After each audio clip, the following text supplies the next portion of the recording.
Hey everybody, and welcome to another episode here on Talk Daily. Hopefully you have a great weekend wherever you are in the world, and let's get to it. This article is written by Eric Stafford and some Car and Driver. As always, I have a link to this article in the description below. So what is the meat and the potato of this whole thing? I like the way how this cut out. I'm using what is it, OBS to do the recording, so I kind of like trim the article, and it's funny the way it's trimmed. It's perfect. Test it.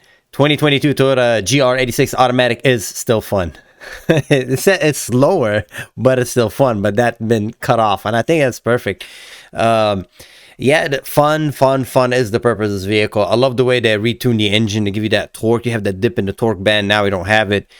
This car is on my list of, you know what, if you don't know what you want to buy, you want a two-seater and a daily commuter that's fun, this is it. It really is. It's fantastic. If you want a front-wheel drive, of course, it's Civic Si, but if you like that genre of cars, compact car, import cars, this is it. I think it's fantastic. Nothing really comes close to it. It's wonderful. I mean, they have nothing but praise for this car. The automatic, some people tend to not like it. You know what I will say? Go whatever you like. You like auto, get auto. Should be no reason. If you don't know how to drive stick shift or you don't want to be bothered, get the auto.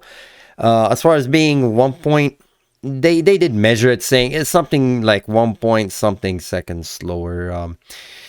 Already 2,862 pounds test car, and here what it's saying it went from 60 in 6.1 second and 14 second for the quarter mile, so it's 0.7 second behind. Not a big deal, man. Not a big deal. Okay, so it really isn't a big deal. I personally think the manual gives you more connectivity, and again, that's just old school thinking. If you've never been in a manual car and you're not interested, hey, get whatever makes you happy. Looking at the engine bay, you could see that one of my favorite thing about this engine, if you can't tell by just looking at it, I know people say it's Boxster, cool, whatever. Here's my favorite thing. See that? That's the oil filter. Every time you get to do your oil, just 2 seconds. I love that. I mean, so jealous of that. I am so jealous of that. My Evo doesn't have it. My Accord, my K series, you have to reach in the back and change the oil filter. The Evo, same thing. The Evo's not bad. The Evo's actually downward. It's almost like the Toyota, like the Camry. You could get to it right away. That's the 4G63, not the 4B11.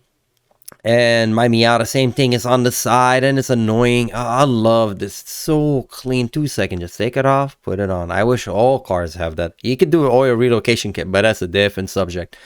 Yeah, I know the spark plugs are kind of annoying to get to. Okay.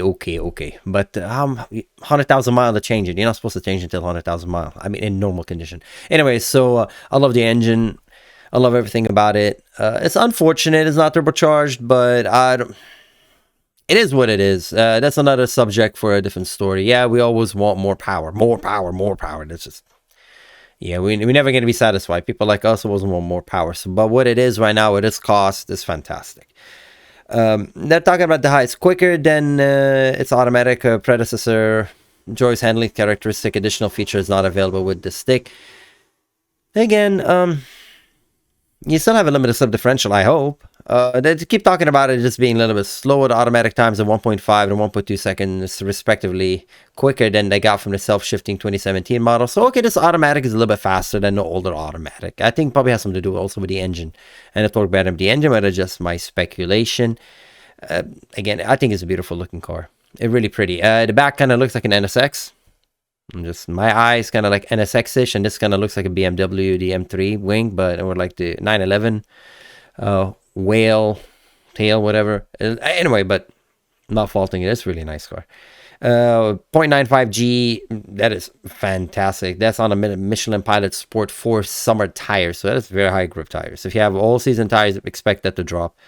I see a lot of people, they swap out, when the OEM tires wear out, they kind of go for an all-season cheaper option.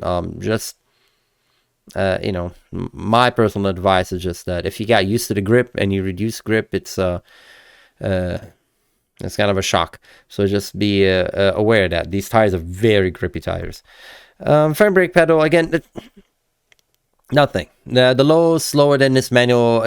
Noisy on the highway. Again, for the price, you have to understand for the price. I like it. They say the interior is more function over form. I love that. I don't have any issues with that whatsoever. Let's look at the pictures.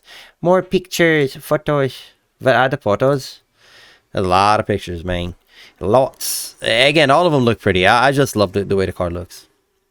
I don't know. I want to say like the interior kind of looks. Let's get to the interior. Where's the interior? Oh my god, I'm gonna get dizzy. Wow. Oh, went too far. Good job, Ed. Watch me not edit this out. That's okay. Oof, very fast. GR. It's nice. It truly is nice. Ooh.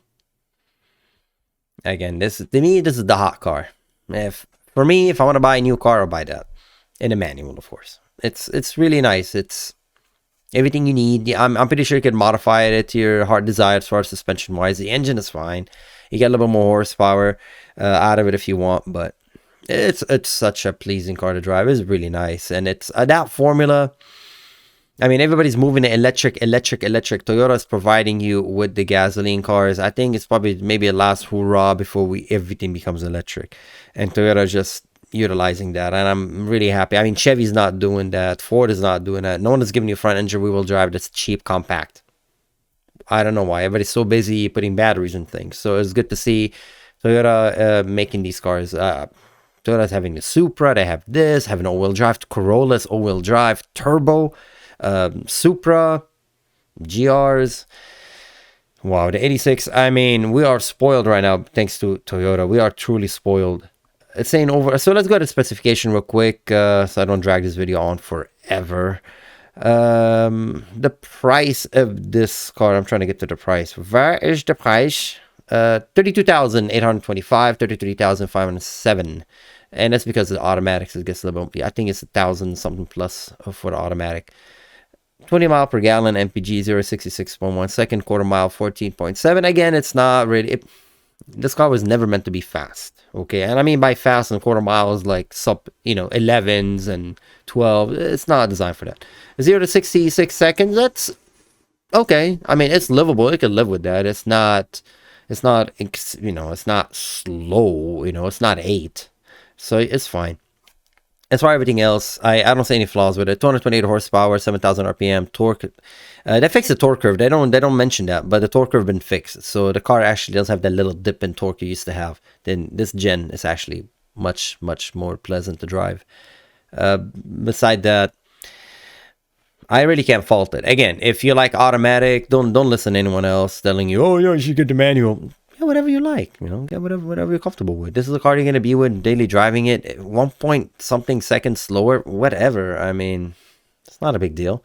If you're gonna do drag racing, again, if you're gonna do drag racing, you're gonna modify the car anyway, so it doesn't really matter. But as far as daily, I personally like the automatic. I personally like the manual. I think it's just more engaging, but there's nothing wrong with the automatic. As the article right there shows, it telling you there's nothing wrong with it. Again, what the heart of the car is fantastic. I can just stop staring at this. I love how everything's in front of you. For daily, the air filter, the oil. Man, I mean, I got to understand the spark plugs, but beside that, the alternator, the starter is probably down there, but that's fine. But yeah, this car is going to serve it for years and years and years and years. This recipe is fantastic. As long as you can put gas in it, that car is going to go. As long as you put gas in it, that car is going to go. Nothing else should go break down in it. That's the ABS pump right there. It's so neat. Very neat fuse box, battery. I love that. I can keep staring at the engine. I don't know. Anyways, that's been a short and sweet video. I blabbed a little bit on the car, but honestly, there's nothing really I can add to it. Do I recommend this car? Absolutely. An automatic, hey, if you are not comfortable driving manual, yeah, get the automatic. There's nothing wrong with it. It really is fantastic car. I think it looks really nice. It has a little touch of Porsche, like the headlight, the kind of like, not the 911, but that's, anyway, all in all, it looks really sporty. It looks beautiful and well done for Toyota once again. I mean, that's just knock it out of the park. This year has been Toyota year. Hopefully Honda will do something, and Mazda and the rest of them will make some exciting cars for us. Anyways, as always, thank you for watching. Have a great weekend wherever you are in the world. Always let me know what you think in the comments below. And as always, drive safe out there, and I'll see you next time. Take care. Bye-bye.